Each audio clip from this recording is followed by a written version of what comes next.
Hey guys, welcome back to another Tech Tip Tuesday at Motion Raceworks. Today we are going to cover how to set an anti-roll bar.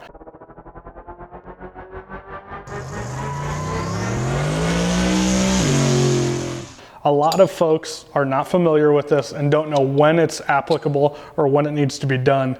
Believe it or not, it can actually make a big difference on your chassis. So I'll show you guys how I do it. I was taught by my friend Eric Vickery at Midwest Chassis long ago. And every time I go to a track with a new car or a car that we've changed, it comes into play, and I think it'll save you guys some heartache. So anti-roll bars are crucial to making a car go straight down the track. We've all seen the G-bodies and the old X-frame cars that twist way up like a pretzel. This would be a car that would do the same thing. The S10s like to do it. F-bodies, a lot of vehicles. Basically, all it is it's trying to stabilize the back of the car so it can't compress one side and not the other. It's equalizing that force. The good thing is that it does that. The bad thing is if it's adjusted incorrectly, it can make your car steer all over the track. It can make things bind up. It just creates unsafe conditions. How Eric originally taught me, this is probably 10, 15 years ago, is you use the anti-roll bar as if it's an adjuster on a table leg. So you have two legs, and then if it's kind of tipping back and forth, you basically adjust it down to where everything's square and is not rocking anymore. So you do the same thing with an anti-roll bar. I always only adjust the passenger side. That can typically take out any steer on a vehicle as long as the four-link or whatever suspension is squared away and working properly. So a big question or a big topic that a lot of people don't know is, when should I readjust my anti-roll bar?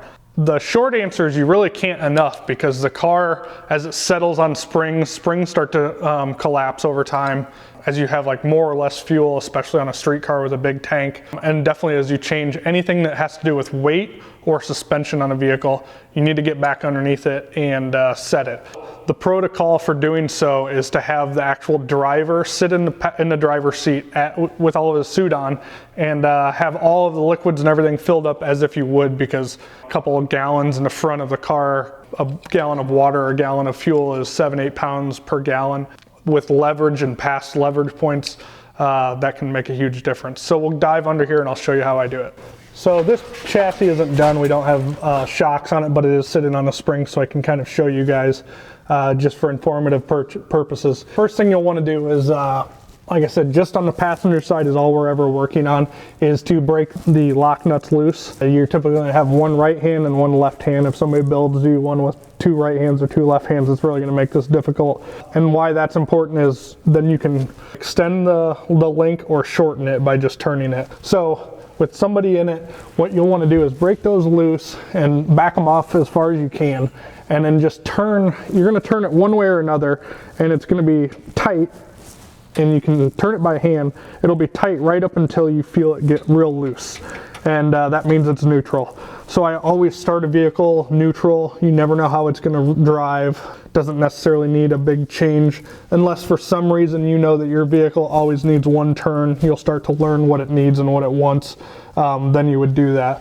So you get it neutral. And a good thing that Matt Moore did on this chassis is he put a yellow line on this. So it's really easy to get lost on how many turns you have. So if you have a line or you put a mark that's like kind of your zero, you can count how many times you turn that, especially if it doesn't have a hex welded to it. That kind of lets you keep track of how far you're adjusting things. Like I said, get it till it's loose. Tighten up your lock nuts and go make a pass. From there, you'll start to see if it's driving left or driving right, and you can make changes accordingly.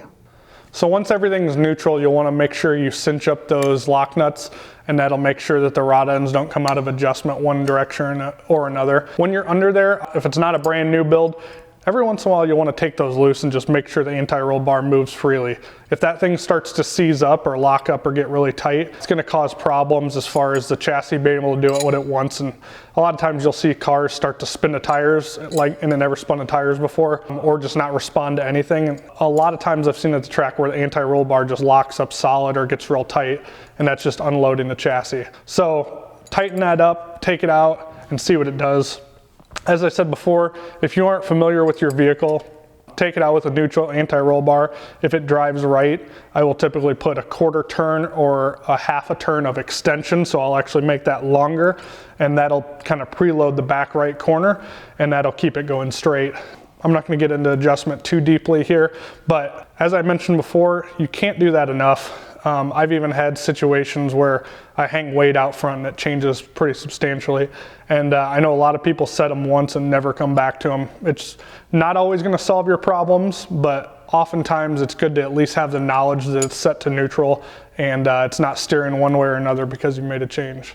All right, guys, so I hope that helps. Make sure you get in the habit of checking this, whether it's a couple times a season or every time you make a change.